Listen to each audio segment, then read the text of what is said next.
안녕하십니까. 세상 읽어주는 남자 이상훈입니다. 오늘은 삼성이 전력 반도체 진출에 속도를 낸다는 주제로 한 말씀 드리겠습니다.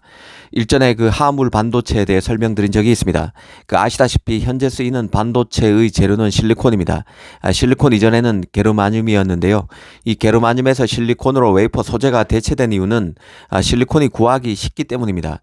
이를테면 모래에 규소, 실리콘이 많은 것이죠. 그래서 가격이 더 쌉니다. 양산하기에 최적의 소재라는 뜻입니다. 또 전기적 특성도 게르마늄보다 실리콘이 더 우수합니다.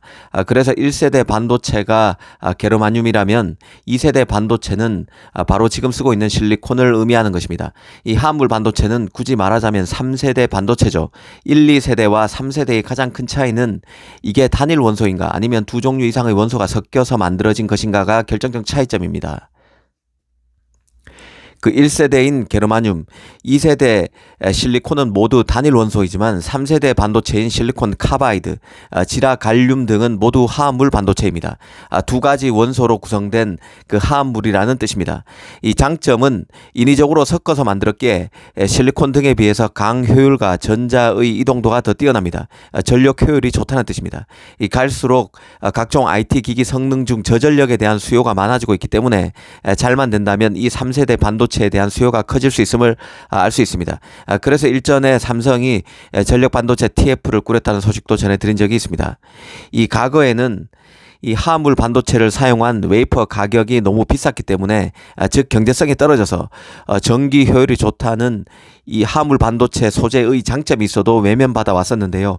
이 화물 반도체가 인위적으로 만든 소재인 탓에 이 가격이 비쌀 수밖에 없었습니다. 하지만 지금은 기술적 한계가 극복되고 있고 시장 수요도 많아지면서 가격이 많이 다운됐습니다. 이 가령 4인치 실리콘 카바이드 웨이퍼 가격 같은 경우는 시장 초기 장당 1,500만 원 수준이었는데요. 현재는 50만 원까지 떨어졌습니다. 이 화물 반도체 웨이퍼의 경제성이 확 와닿지 않을 수 있는데요. 하지만 TSMC가 만드는 실리콘 웨이퍼와 비교하면 감이 제대로 옵니다. 실리콘으로 만든 7나노 웨이퍼 가격은 대략 1만 달러, 1200만 원 정도 하고 5나노 웨이퍼가 1만 6천 달러에 이릅니다. 가장 미세 공정이라는 3나노 웨이퍼가 2만 달러 정도 되죠. 실리콘 카바이드 웨이퍼 시장 초기 가격이 1,500만 원이었으니 이것과 비교하면 7나노보다는 더 비싸고 5나노보다는 더 쌉니다. 정말 비쌌다는 얘기죠. 이제는 가격이 장당 50만 원까지 화물 반도체 웨이퍼 가격이 내려갔기 때문에 시장이 커질 수 있는 환경이 되고 있다는 뜻입니다. 이 최근에는 삼성이 전력 반도체 TF 결성에서 더 나가서 이 8인치용 실리콘 카바이드와 지라갈륨 공정 개발을 위한 설비 투자를 추진 중이라는 얘기까지 나왔습니다.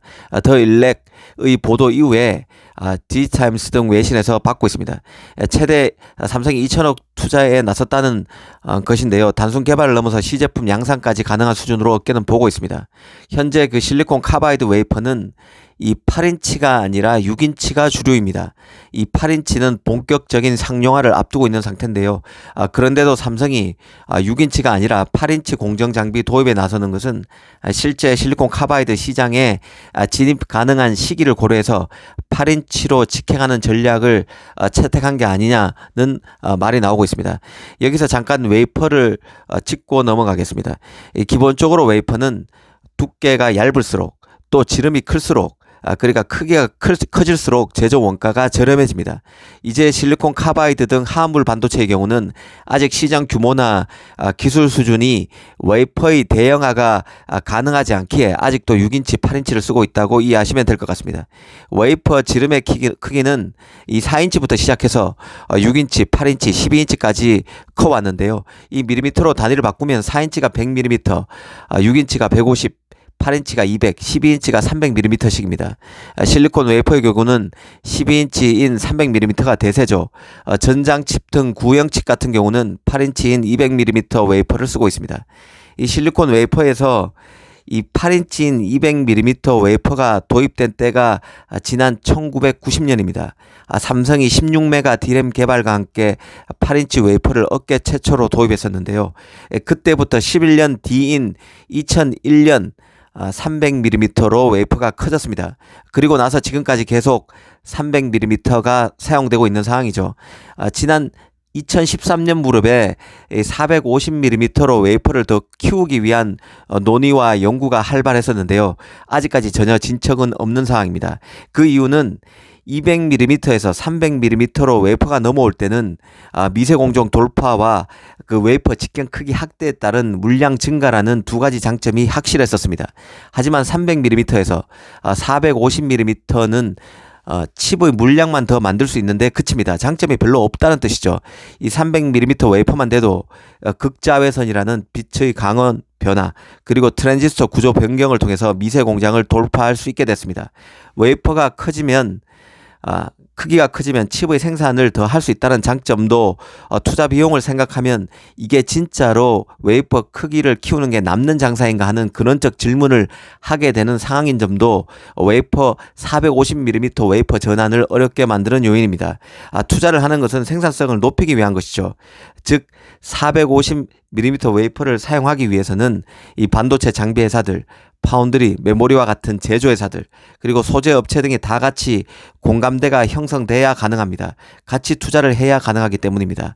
그런데 이미 미세 공정의 한계는 강원 변화 등으로 극복하고 있고 단순히 생산성을 높이기 위해서 웨이퍼 크기를 키우자니 투자 비용이 눈덩이처럼 커지게 되는 상황입니다. 그래서 300에서 450mm로 웨이퍼 크기의 변화가 진척이 없다는 뜻입니다. 실리콘 웨이퍼와 비교해서 화합물 반도체 웨이퍼를 비교해 보면 시장의 진화 과정에 대한 이해가 더 깊어질 수 있다는 생각입니다. 다시 그 화합물 반도체로 돌아보겠습니다. 최근 화합물 반도체 시장에는 M&A가 많이 발생하고 있습니다. 2018년에 실리콘 카바이드 자산을 손에 넣기 위해서 마이크로칩이 마이크로세미를 인수했고 2021년에는 유나이티드 실리콘 카바이드가 코보에 인수되기도 했습니다. 인피니언 같은 경우는 2017년에 실리콘 카바이드 사업을 하던 볼프스피드를 사들이다가 실패한 적도 있습니다. 화합물 반도체 분야에는 신흥업체들이 많을 수밖에 없는데요. 신규 시장이기 때문에 그렇습니다. 캠브리지, 또 디바이스, 나비타스 반도체, 트랜스폼, 뱅가드 인터내셔널 반도체 등이 있는데요. 앞으로 이런 기업 간의 통합 물결이나 메이저 업체의 입질이 이들 기업에 대한 입질이 본격화될 수 있다는 생각입니다.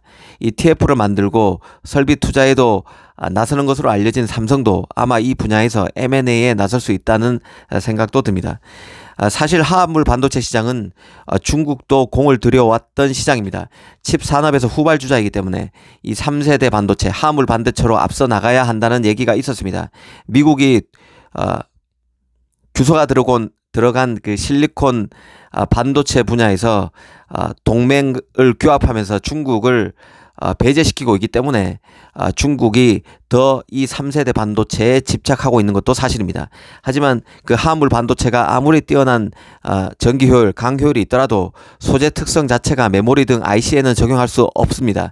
이런 점도 잊지 말아야 할 포인트 중 하나입니다. 오늘은 삼성이 8인치 화합물 웨이퍼 반도체 설비 투자에 나서고 있다는 소식을 짚어봤습니다. 감사합니다.